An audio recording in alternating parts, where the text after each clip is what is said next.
नमस्कार मित्रांनो, स्वागत आहे आपल्या सर्वांचं आमच्या यूट्यूब चॅनलमध्ये। तर एक महत्त्वाची अपडेट आहे ज्याची माहिती आपण या व्हिडिओच्या माध्यमातून घेणार आहोत। आपण जर आमच्या चॅनलवर नवीन असाल तर चॅनल सबस्क्राईब जरूर करा।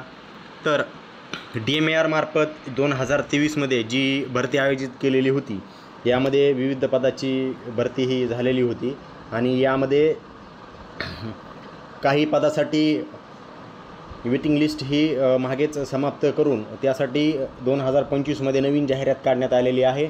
यामधील सर्वात मोठं जे पद होतं अधिपरिचारिका, या संवर्गाची लिस्ट ही लॅप्स केलेली नव्हती आणि आज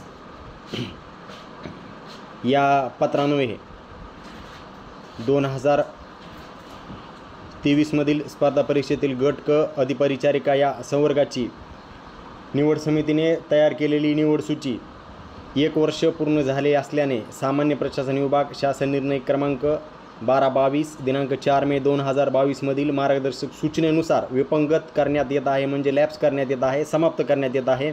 याची सर्व परीक्षार्थींनी नोंद घ्यावी, म्हणजे ही मागील लिस्ट संपलेली आहे आणि नवीन भरतीचा मार्ग, नवीन जाहिरात येण्याचा मार्ग हा मोकळा झालेला आहे।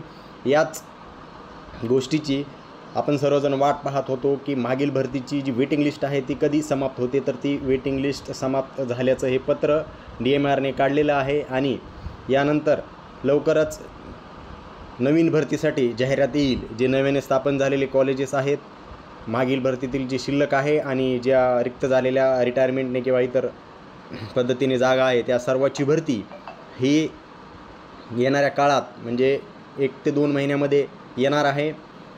तसेच ही सर्व भरती ही सरळ सेवेनेच होणार आहे, कॉन्ट्रॅक्ट पद्धत ही होणार नाही। त्यासाठीचं सुद्धा वेगळं पत्र DMARने काढलेलं आहे की अधिपरिचारिका सोडून बाकीच्या जागा ह्या बाह्य स्रोताने भरा।